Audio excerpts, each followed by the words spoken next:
Hey everybody, it's Rob from Flailthroughs. This is Gundam Battle Operation 2, and this is a request from Thomas who wanted the Gundam EX in Zeon capture colors. I went with something based on a lot of the capture color schemes from Federation versus Zeon, so more or less Gelgug inspired, though the locations of the colors are just kind of according to what I felt like, kind of looked good on the EX. So kind of made the bony parts the metallic color, and the rest the Zaku green or Gelgug green probably again. But Gundam EX is not bad. I kind of wish that the round before this had wound up being the one that I found worth keeping, because I actually made good use of the tactical booster for once.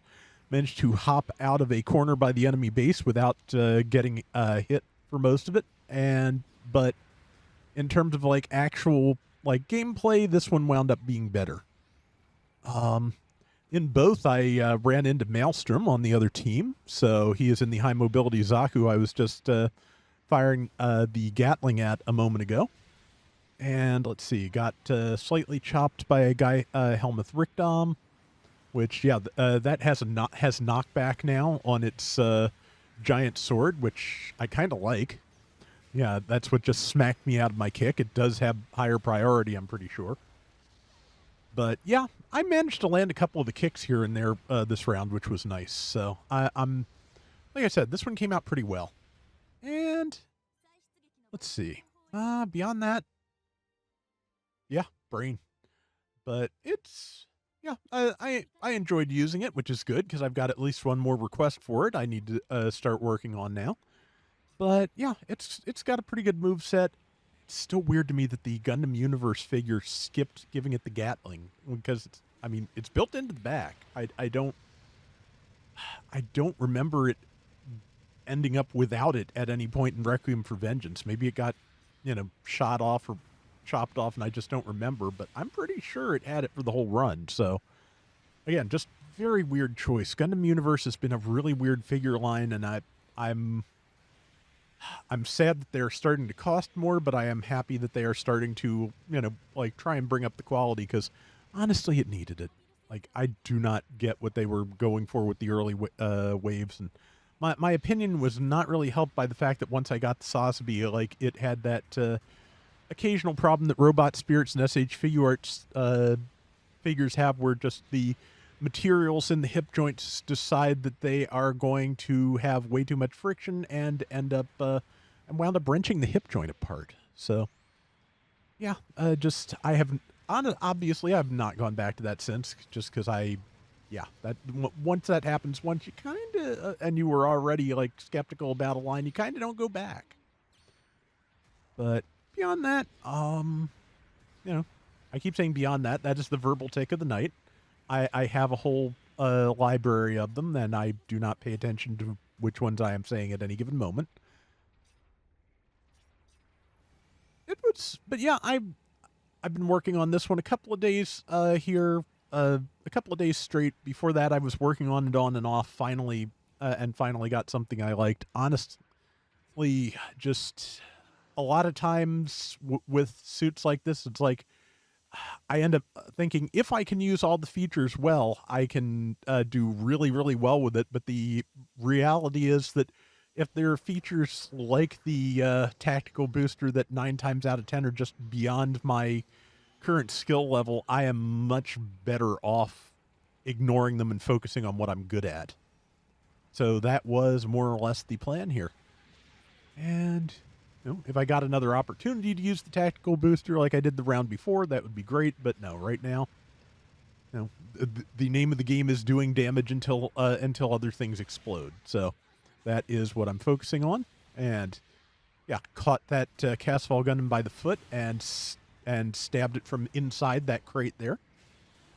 And let's see, yeah, a lot of tackled through because I expected the guy Helmuth to do just what it did. Unfortunately, I did not have time to activate EX Boost and tackle it, which was my backup plan. That is what I was trying to do when I got knocked down. And Maelstrom's the one who finally took me out. Nice. See, 3 minutes to go. We are down about 1,200 points, and that is fixable. That's not a terrible. Okay, it's closer to 2,000 now, but yeah, that's still in a round like in a 450 room. That is fixable relatively well if everybody hangs together and gets the damage in. And yeah, it has maneuver armor, of course. So I'm just glad the last time I fought one of these, I wound up hitting it with like every time I shot at it, I hit the big sword, which functions in game terms as a shield. Incidentally, it is a shield with infinite hit points, but you at least I don't know. Somebody said they saw it broken once, but it does not list any hit points in the description, and I've never seen it broken, so I don't know. But yeah, it functions as a shield, so because of that, you can use it to Jedi incoming projectiles. It is extremely difficult to do, and I recommend only trying it on very slow-moving things, but it is technically a thing that can be done.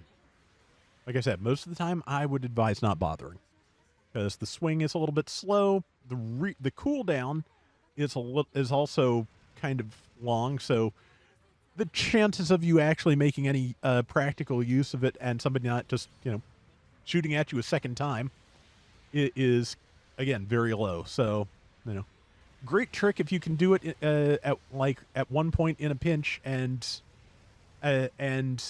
confound somebody, but it's not anything you're going to be able to lean on.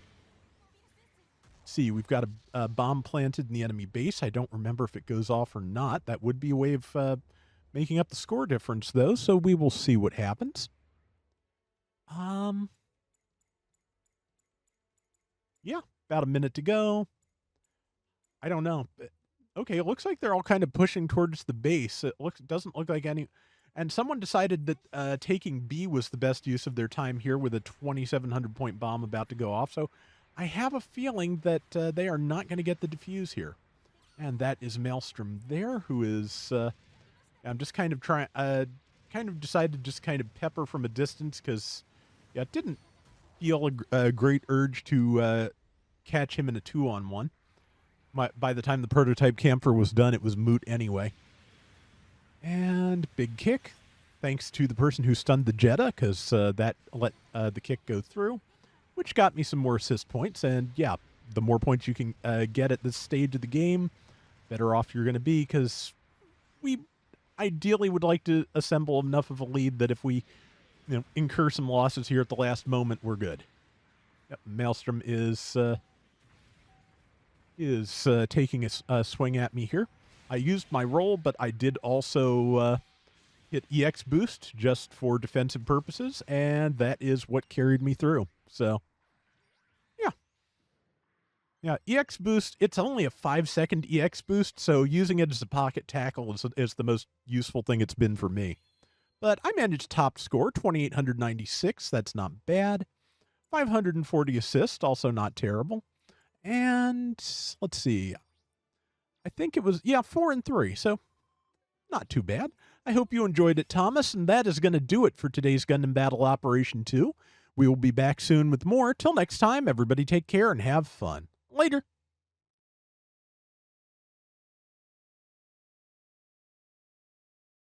So just for